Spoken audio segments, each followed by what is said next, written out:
Ed Sullivan sat in his office staring at the phone, knowing that the call he was about to make would either redeem 17 years of cowardice or prove that some mistakes can never be fixed.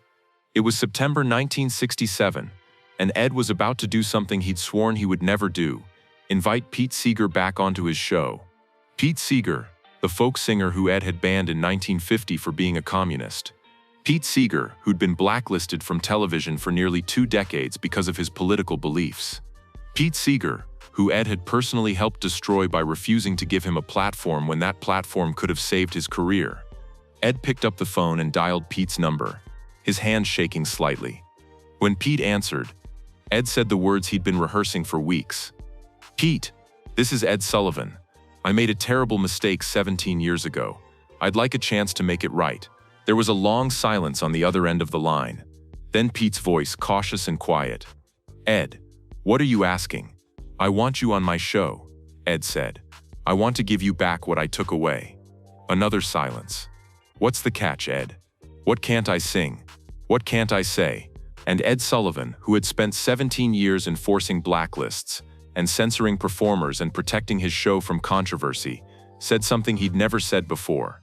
"Pete, you can sing whatever you want. Before we dive into this incredible story, hit that subscribe button, because what you're about to witness is the moment when Ed Sullivan tried to undo the worst decision of his career, and Pete Seeger had to decide whether forgiveness was possible or if some wounds run too deep to heal. To understand why Ed Sullivan banning Pete Seeger in 1950 was such a catastrophic betrayal, you need to understand who Pete Seeger was and what the Blacklist era did to artists who refused to cooperate with anti-communist witch hunts. Pete Seeger was one of America's most talented folk singers, a man who'd written or popularized dozens of songs that became part of the American songbook.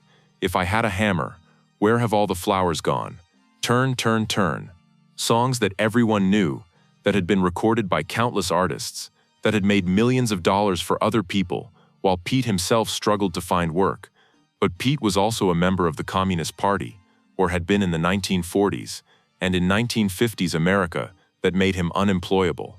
The House Un-American Activities Committee had subpoenaed Pete, demanded he name other communists, threatened him with prison if he refused to cooperate. Pete had refused, had invoked his First Amendment right to free speech and association, had told Hwak that his political beliefs were none of their business. The punishment had been swift and total. Pete Seeger was blacklisted from television, radio, major concert venues. His records weren't played. His bookings were canceled. Promoters who'd once competed to book him suddenly claimed they'd never heard of him. And Ed Sullivan, who had booked Pete multiple times in the late 1940s, who knew Pete's talent and knew Pete's character, received a call from CBS executives making it very clear that Pete Seeger was no longer welcome on the Ed Sullivan Show. Ed had complied without protest, had erased Pete from his booking lists, had never called Pete to explain or apologize, had simply participated in destroying Pete's television career because it was easier than standing up to the blacklist. For 17 years, Pete Seeger had been systematically erased from American television, made invisible to the mainstream audiences that could have made him wealthy and famous. He'd survived by playing college campuses where young people didn't care about blacklists, folk festivals where the organizers valued music more than politics, small coffeehouses and union halls that weren't afraid of employing someone the government considered dangerous. He'd continued writing songs that became huge hits for other people. The Byrds turned his Turn, Turn, Turn into a #1 hit and made millions. Peter, Paul, and Mary performed his songs to sold-out audiences. But Pete himself remained in the shadows, denied the mainstream success that his talent deserved. The blacklist hadn't just hurt Pete professionally. It had damaged him personally in ways that were harder to measure but equally devastating. Friends who'd known Pete for years stopped returning his calls, terrified that associating with a known communist would destroy their own careers. Venues that had booked him regularly suddenly claimed they were fully booked for the next 2 years. Parents told their children not to listen to Pete Seeger's music because he was dangerous, un-American, a threat to everything decent people believed in. Pete had watched his children grow up in a world where their father was considered a pariah by millions of Americans who'd never met him, never heard him speak, never bothered to understand what he actually believed. The psychological toll of being treated as a criminal for your political beliefs, of being excluded from your profession because you refused to name names and destroy other people's lives, was enormous and lasting. Now, in September 1967, everything had shifted dramatically. The Blacklist was crumbling, as people looked back at the McCarthy era with shame and horror. The anti-communist hysteria that had destroyed so many careers was being recognized as the witch hunt it had always been, a moral panic that had ruined lives and accomplished nothing except destroying trust and creating fear. And Ed Sullivan, watching the civil rights movement and the anti-war movement and the cultural revolution happening all around him, had finally understood with painful clarity that he'd been on the wrong side of history. When Ed called Pete with his invitation, Pete's first instinct was to say no. Why should he help Ed Sullivan rehabilitate his image? Why should he give Ed the opportunity to look magnanimous by undoing a wrong that Ed had helped create? But Pete's wife Toshi had a different perspective. Ed Sullivan reaches 50 million people, Pete. If you go on his show, you can sing your songs to 50 million people. Most of them have never heard you. This is a chance to reach them. Pete had agreed to meet with Ed in person before making a decision. The meeting happened in Ed's office, the same office where Ed had made so many decisions about who could and couldn't appear on his show. "Pete, I was wrong," Ed said before Pete could even sit down. "I was wrong to ban you.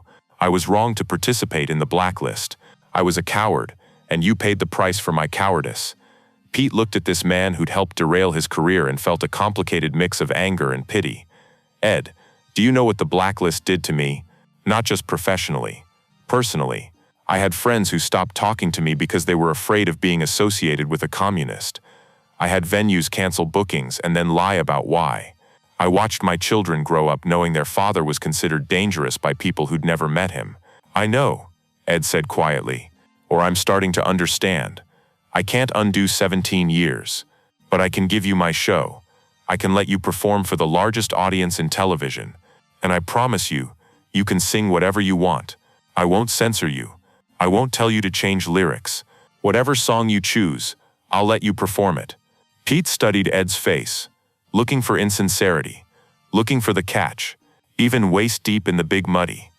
Ed's face went pale.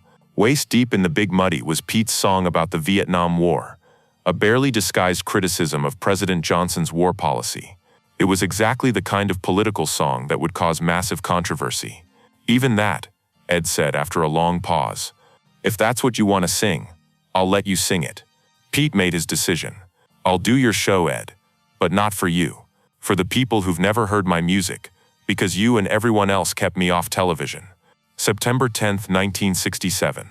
Pete Seeger walked onto the Ed Sullivan Show stage after 17 years of being banned from television, and the studio audience didn't know what to make of him.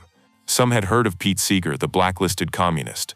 Some had heard his songs performed by other artists without knowing Pete had written them. Most had no idea who this thin, bearded man with a banjo was. Ed introduced Pete with genuine emotion in his voice. "Ladies and gentlemen, it's been far too long since we've had this man on our show. Please welcome the great Pete Seeger." Pete performed 3 songs that night. First, "If I Had a Hammer," the song about justice and freedom that had become an anthem of the civil rights movement. The audience responded warmly, recognizing the song even if they didn't recognize the man who wrote it. Then Pete sang "Where Have All the Flowers Gone?" the anti-war song that asked where the soldiers had gone, where the young men had gone, where everyone had gone. Gone to graveyards, everyone. The studio went very quiet. And then Pete looked at Ed standing in the wings and said, "I'd like to sing one more song. It's called Waist Deep in the Big Muddy." Ed felt his heart stop. This was the moment. Pete was going to sing the most controversial anti-war song on American television, and Ed had promised not to stop him. Pete sang about a military company during World War II, led by a captain who orders them to cross a river despite warnings from the sergeant that it's too deep, too dangerous, that they should find another way. But the captain insists, pulls rank, demands they follow his orders.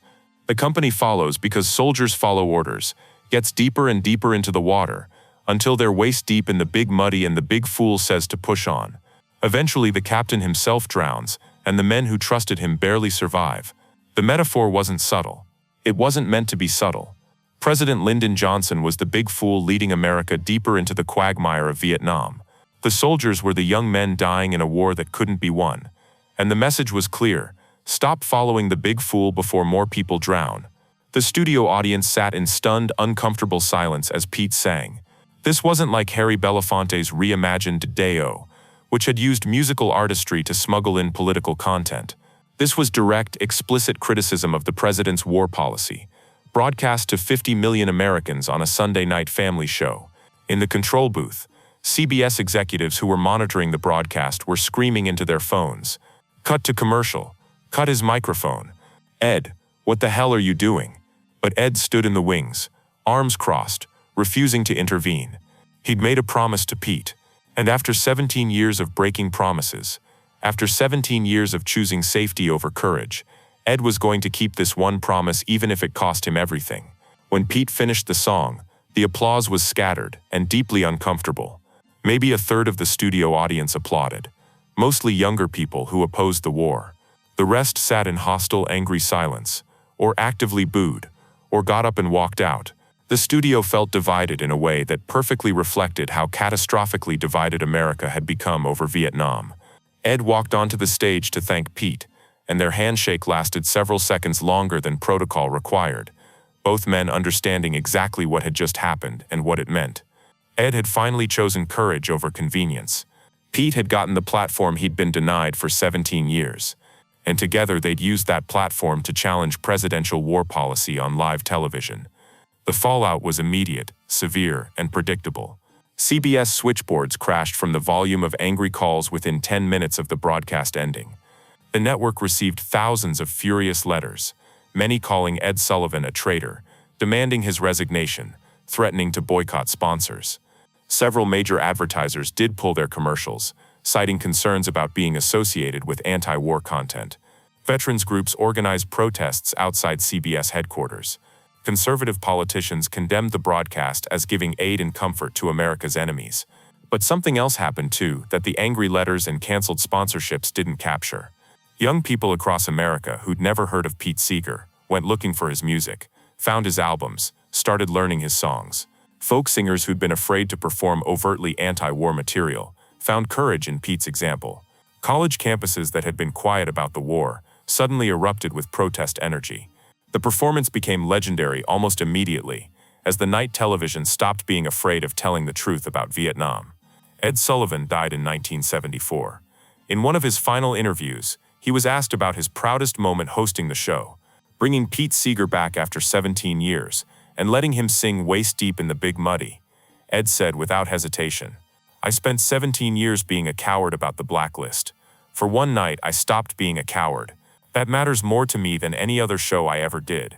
Pete Seeger died in 2014 at age 94. He performed until the very end, never stopping his advocacy for peace and justice. When asked about Ed Sullivan in his final years, Pete always said the same thing. "Ed Sullivan helped blacklist me for 17 years. Then he gave me a platform to reach 50 million people with my anti-war song. I can't forgive the first part, but I'm grateful for the second part.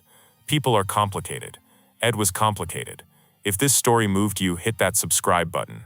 Ed Sullivan banned Pete Seeger for being a communist, then invited him back 17 years later and let him sing the most controversial anti-war song on live television. Have you ever gotten a second chance to make something right? Share your story in the comments below.